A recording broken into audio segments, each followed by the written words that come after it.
Walaupun tulisan kita dipublikasi di Web of Science, Scopus, ataupun Sage Publication, otomatis itu selalu diindeks Google Scholar begitu.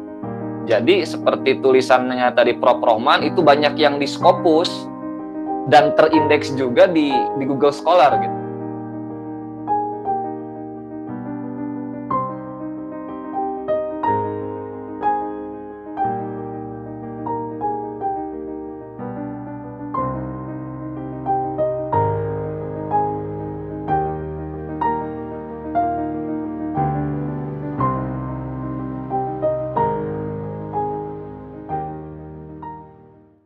Ada materi sebetulnya dalam buku Newman yang bagian ini ya, tadi mungkin belum terlalu dibahas, itu terkait dengan citasi, teman-teman. Citation. Citasi ini ya bahasa Indonesianya ataupun istilah lainnya adalah kutipan, teman-teman. Kutipan. Nah, kutipan ini kita ambil contoh saja. Oke, kita contoh ya. Saya search misalkan profesor saya Gumilar Rustiwa Somantri. Ya, saya akan coba berbagi pengalaman terkait dengan riset praktis. Nah, di sini Prof. Gumilar sudah banyak menulis. Ya, nanti teman-teman juga bisa lihat berapa artikel yang pernah ditulis di berbagai jurnal. Makara Hub misalkan ini salah satu jurnal dan lain-lain. Nah, yang citasi ini adalah kutipan, teman-teman. Nah, ini beliau sudah ada 424 orang peneliti, akademisi, dan lain-lain yang mengutip artikel beliau. Misalkan dari artikel ini memahami metode kualitatif, sudah ada 327 orang yang mengutip gitu. Misalkan saya termasuk orang yang 327 ini gitu. Katakan saya menulis artikel juga di jurnal lain, katakan menggunakan pendekatan kualitatif, maka saya dalam metode penelitiannya mengutip istilah yang ada istilah yang muncul dalam tulisannya Prof. Gumilar di sini. Lalu artikel saya dipublikasi di jurnal tersebut, maka saya termasuk orang yang dalam bagian ini gitu, yang mengutip, yang mensitasi tulisan beliau gitu.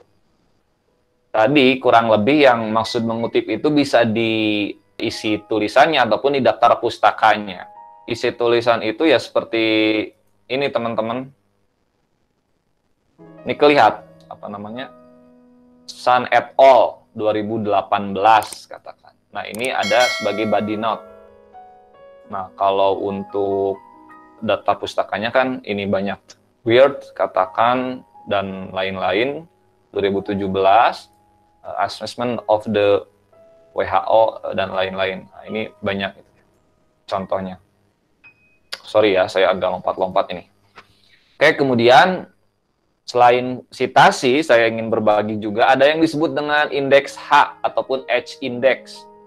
Nah, H-index ini sebetulnya ada, mungkin kalau sudah ada dari teman-teman yang mengetahui, bagus ya. Artinya ini saya berbagi kepada teman-teman yang belum mengetahui terkait dengan H-index, bagaimana pengukurannya. Nah, untuk H-index ataupun indeks H ini, beliau H-indeksnya adalah 6. Bagaimana bisa 6 ini didapatkan perhitungannya? Ini disesuaikan dengan jumlah kutipan dan jumlah citasi ataupun jumlah kutipan dengan jumlah artikelnya. Oke, saya akan coba konkretkan. Ini ada rumusnya dan ada penemunya ya, H-index ini. H-index ini memang menunjukkan sebagai produktivitas seorang peneliti ataupun seorang penulis, ataupun akademisi dan lain-lain. Dilihat produktivitas menulisnya. Beliau 6, bagus, tinggi. Nah, kembali ke yang tadi, menghitungnya bagaimana. Jadi jumlah citasi 327 ini kan tentu lebih daripada 6 ya. 17 lebih daripada 6, 15 lebih daripada 6, 7 begitu juga. Nah, ini 6 minimalnya, ini masuk ini. Ini citasinya. Jumlah artikelnya ada berapa? Harus ada 6 minimal. Yang citasinya 6. Kalau mau 6. 1 lebih dari 6, 2, 3, 1, 2, 3, 4, 5, 6. Nah, ini tidak terhitung karena memang artikelnya adalah 6. Karena citasinya 6. Kalau ingin H indeksnya 6. Kalau ingin H indeksnya lebih dari itu, misalkan 7. Memungkinkan nggak? Harus ada 7 juga artikelnya. Selain citasinya yang 7 ataupun lebih dari 7. Ini kan tentu lebih dari 7. 1, 2, 3, 4, 5. Nah, 7 ini masih bisa nih, karena 7 yang minimalnya. 6. Tidak ada yang 7 lagi, berarti belum bisa naik ke H index 7. Nah, kalau ini 7, ada yang mengutip lagi di tulisan beliau di Rhetoric and Reality di jurnal ini. Misalkan Irwan membuat tulisan terkait ini dan mengutip tulisan beliau, ini akan bertambah menjadi 7 citasinya, maka beliau akan semakin produktif tentunya. Akan terhitung 1, 2, 3, 4, 5, 6, 7. 7 H index. Oke. Ini tulisan Prof. Rohman Ahwan, katakan Rohman Ahwan. Walaupun begini nih ya, sederhananya kayaknya ini mudah gitu untuk mendapatkan H index, tapi tidak demikian. Kalaupun artikel yang inclusion ini yang ngutip itu 1000, teman-teman nih, 1000, tapi yang corruption sosiogi ekonominya 1, 1, 1, 1, 1, 1, 1, H indeksnya berapa? 1 ya. H indeksnya tetap 1. Gitu ya. Nah, kalau ini misalkan 2000 begitu ya. 2000 ini 2. Yang ini 1, 1, 1, 1, 1, 1, 1, 1. Berapa H indeksnya? 2 ya, tetap 2. Begitu. Itu memang harus dilihat citasinya, yang mengutipnya, dan jumlah artikelnya. Karena ini yang menghitung produktivitas seorang peneliti begitu, ataupun ya dosen dan lain-lain gitu.